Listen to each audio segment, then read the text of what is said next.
En 1975, un homme disparaît sans laisser de traces, et malgré une enquête approfondie, la vérité reste inconnue. Voici l'histoire de Jean-Claude M., un militant écologiste dont l'enquête n'a jamais été résolue.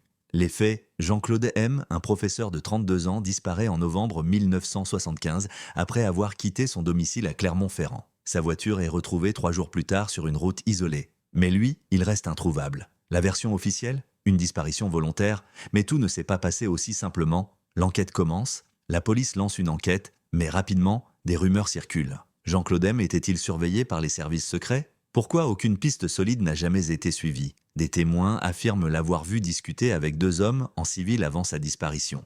Mais ces témoignages sont rapidement mis de côté.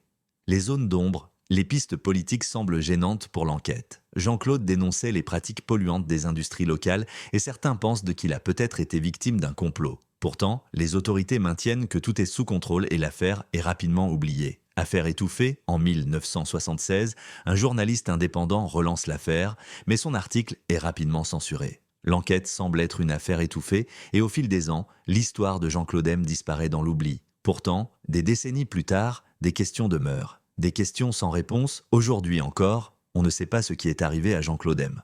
Son corps n'a jamais été retrouvé, et les enquêtes n'ont jamais permis de percer le mystère de sa disparition. Certains pensent qu'il a été victime de répression, d'autres croient à une disparition volontaire. Mais le silence qui entoure cette affaire soulève de nombreuses questions. Conclusion, 50 ans après, l'affaire Jean-Claude M est toujours non résolue. Ce qui semble être une simple disparition est en réalité une question complexe sur le pouvoir, la surveillance et la vérité. Pourquoi cette affaire a-t-elle été étouffée et que révèle-t-elle sur les années 70, voix off ou face cam? Et vous, que pensez-vous de cette affaire? Était-ce une simple disparition ou y a-t-il eu une volonté d'étouffer la vérité? Répondez en commentaire, exclamation point, abonnez-vous en liker. Si vous avez aimé cette vidéo, n'oubliez pas de liker et de vous abonner pour ne pas manquer d'autres enquêtes non résolues. Cliquez sur la cloche pour être alerté de chaque nouvelle vidéo